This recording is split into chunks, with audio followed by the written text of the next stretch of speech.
এবার আমি ইচ্ছা করে কালো মেয়ে বিয়ে করছি। এবার তাকাবেন না? তাকান। জানেন ভাই, আগের বউটা অনেক সুন্দরী ছিল, অন্যজনের সাথে পালায়ে গেছে, তাই এবার ইচ্ছা করে কালো মেয়ে বিয়ে করছি। এবার আর কেউ তাকান। হ্যাঁ মামা, এখানে দাঁড়াও। কি রে, তোর এভাবে তাকিয়েছিস কেন?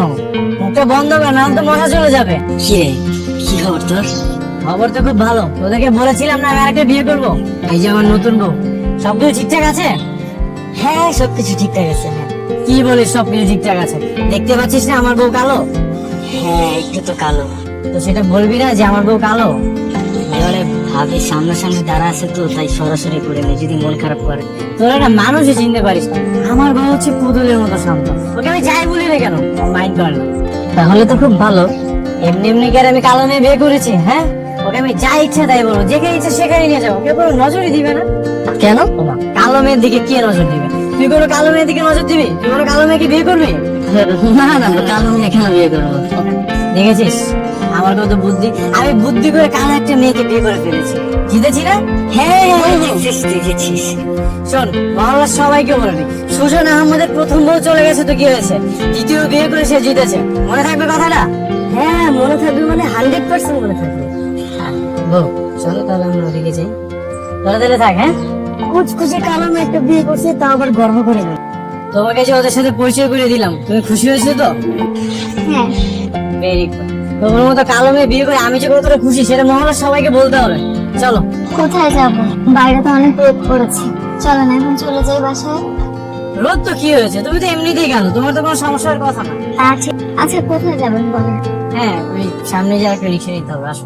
কি রে, একই কাজ যদি সারাক্ষণ লাগাই করো তাহলে বাকি কাজ কখন করবি? আর বেঁচে কিনা করতে হবে না? বেতন শেষ হয়ে গেছে ভাই। তাড়াতাড়ি কর। কি ব্যাপার সুজন ভাই, আপনার সাথে চেঁচামেচি করতেছেন কেন? বাসায় কি বউর সাথে ঝগড়া করছেন? আপনারা কি বলতেছেন? এখন যাকে বিয়ে করছি সে তো আমার চোখে চোখ রেখেই কথা বলতে পারে না, সারাক্ষণ মাথা নিচু করে রাখে।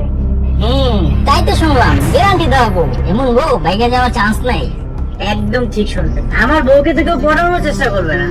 তা ঠিক কইছো, বিয়ের পরে যদি আরেকজনের সঙ্গে চলে যায় তা মান সম্মান কিছুই থাকবো না। আপনার নাচ নিয়ে তুমি তো তাড়াতাড়ি চলে আসো। দাও, আমি দিচ্ছি। সুজন ভাই, বিয়ের পরে কি কাজের মানুষ রাখছেন বাসায় ভাবির সেবা যত্ন করার জন্য? কাজের লোক রাখবো কেন? তাইলে এটা কি? আরে ওই তো আমার বউ, ওই সব কাজ করে, এই জন্য বাসায় কোনো কাজের লোক রাখার প্রয়োজন নেই। ও, আমি তো ভাবছি কাজের লোক। ভাবি কিছু মনে করেন না। না না ভাই। কি ব্যাপার, দাঁড়িয়ে আছো কেন? বাসায় চলে যাও। জি ঠিক আছে। সুজন ভাই, যাই বলে আগে বুড়ানো সুন্দর ছিল। আরে ভাবে আপনি? হ্যাঁ, শুনলাম তুমি নাকি বিয়ে করছো, তাই তোমার বউ দেখতে আসলাম। সবাই তো প্রশংসা করতেছে। আমার বউ আহামরি কেউ না যে তাকে দেখতে আসা লাগবে। আর এখানে কি লেখা আছে আপনি দেখেন নাই? নতুন বউ কালো, দেখার কিছুই নাই। এটা আবার কেমন লেখা? নতুন বউ যে কালো এটা তো আমি জানি, দেখলে সমস্যা কি? সমস্যা নাই, কিন্তু কোনো উপকার তো নাই। আপনারা তো লাইট লাইট নিয়ে আসছেন কেন? টর্চ লাইট নিয়ে আসছে, তোমার বউ তো কালো। যদি তোমাদের বাসায় কারেন্ট না থাকে তাই লাইট মেরে দেখবো। তাই বলে আপনি লাইট নিয়ে আসবেন? একটা কালো মেয়েকে আপনি লাইট মারলে কি সে সুন্দর হয়ে যাবে?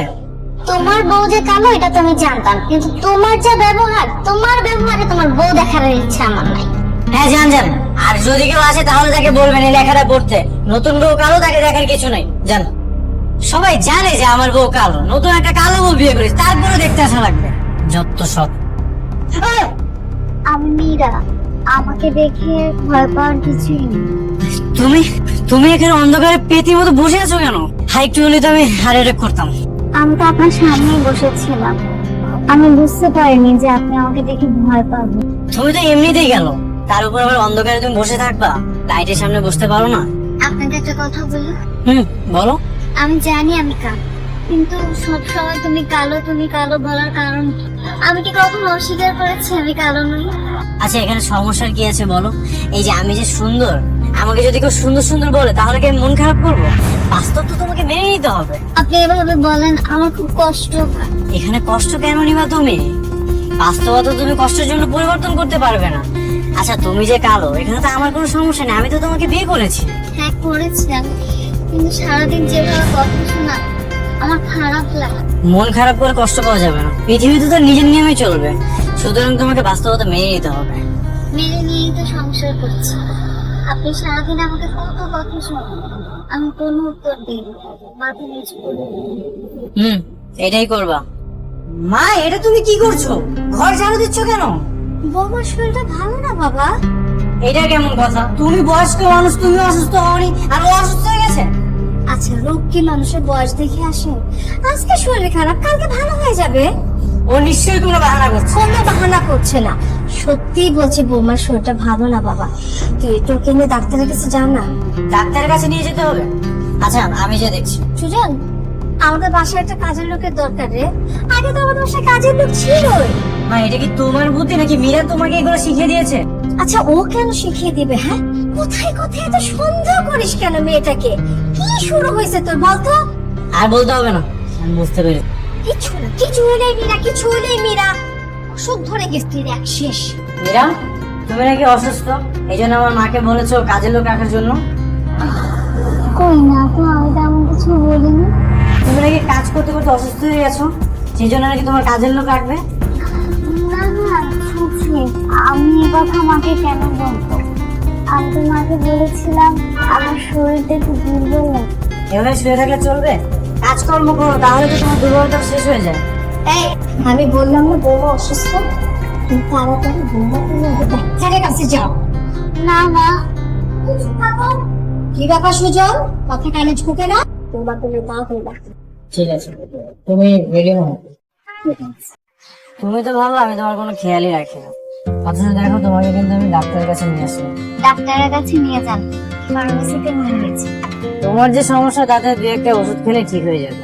তাহলে তাই করতাম, কয়েকটা ওষুধই কিনে দিতাম। শুধু শুধু কষ্ট করে কেন নিয়ে আসেন? মা জোরাজোরি করছিল, এই জন্যই তোমাকে নিয়ে আসলাম, নাহলে তো আসতাম না।